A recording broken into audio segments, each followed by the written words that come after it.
मला नव्हतं माहित की मुंबई पुण्यामध्ये हे मराठी प्ले करायला अलाउ नाही करत. उद्या झिंगाट जरी वाजवायला सांगितलं तर ते बोलतात हिंदीवाला लाव. तो बोला आता तर जबरदस्ती वाजवतो. नमस्कार, मी कृणाल घोरपडे उर्फ क्रिएटेक्स आणि भावांनो मराठी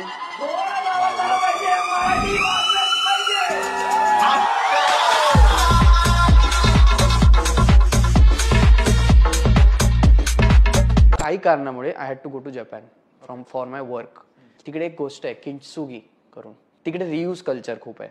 तर बाउल जर तुटला तर ते लोक त्याला गोल्डच्या पाण्याने जोडतात आणि रियूज करतात. तर मला असं वाटलं मी जे मराठी करतोय आय गेस मी ते करतोय. जस्ट मी घरी आलेलो जपानवरून आणि तेव्हा सकाळी मामाच्या गावाला हे गाणं माझ्या कार्तिक चर्च आहे तिकडे वाजत होतं आणि मी रात्री जेवलो आणि फटफट काहीतरी मामाच्या गावाचं बनवलं आणि झोपून गेलो. नेक्स्ट दिवशी उठतोय तर बरेच लोकांचे कमेंट्स, अरे भारी आहे असंच. दुसऱ्या दिवशी बघतोय तर ते सगळे सेलिब्रिटी लोक त्याला जे शेअर करतायत ते यूज करतायत त्यांच्या रील्समध्ये आणि त्याच्यावर लोक रील्स बनवत आहेत. आणि तेव्हा मला वाटलं हे गाण्यात एवढं काय आहे.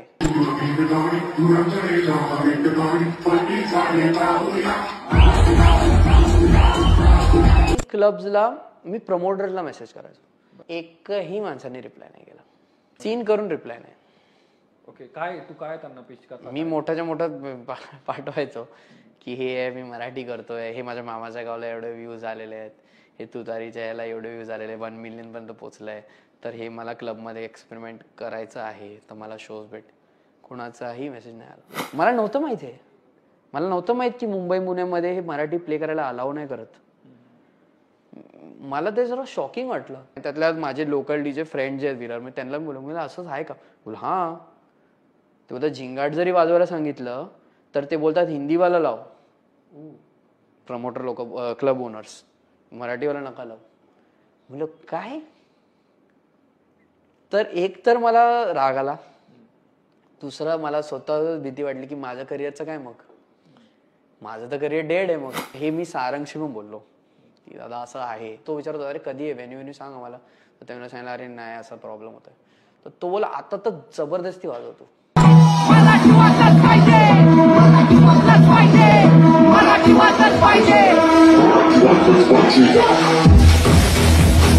त्याच्या आधी पण आय मेट माय मॅनेजर.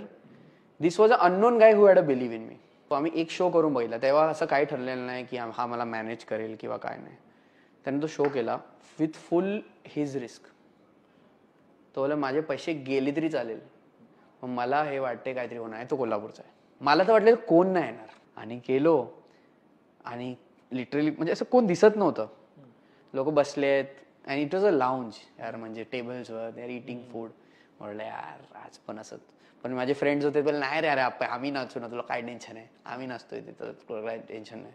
आणि 12 वाजता मला सांगितलं की आता सेफ टाइम आहे, आता काय पिले पण आहे तर काय एवढं टेन्शन होणार नाही. आधी हाऊस म्युझिकने स्टार्ट केलं. मी जस्ट प्ले केलं आणि मी माझे इंडियन हाऊस टाकायला चालू केलं नाचताय.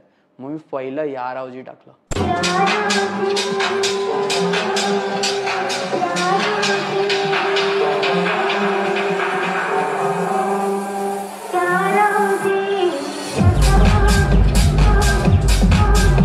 सगळे नाचायला आले, जिथे जिथे बसलेले तिथून आले. Everyone was dancing, from the waiter till the bouncer, every person तिकडे डान्स करत होता.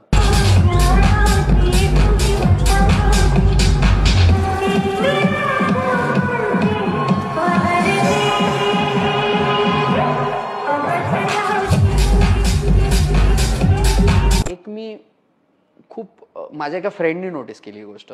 तर त्याने एक मला खूप चांगलं ऑब्झर्वेशन सांगितलं जे मी पण नाही केलं कधी. तो बोलतो कुणाल तुझ्या पार्टीमध्ये एक गोष्ट तू नोटीस केली असेल, लोक ना जेव्हा नाचतात ना तेव्हा ते विचार नाही करत की ते कसे नाचतायत.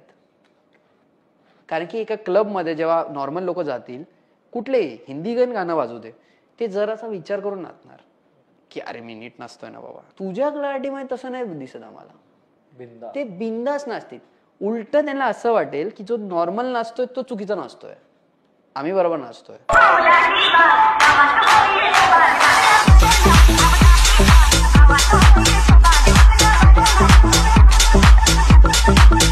They feel proud. जेव्हा तुतारी वाजते ना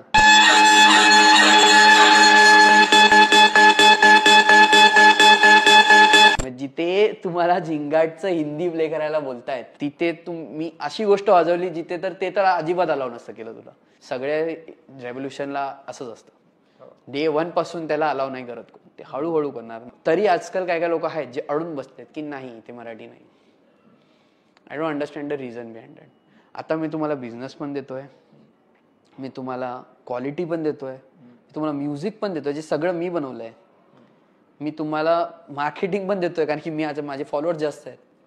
मग तुम्ही आता का नाही बोलताय?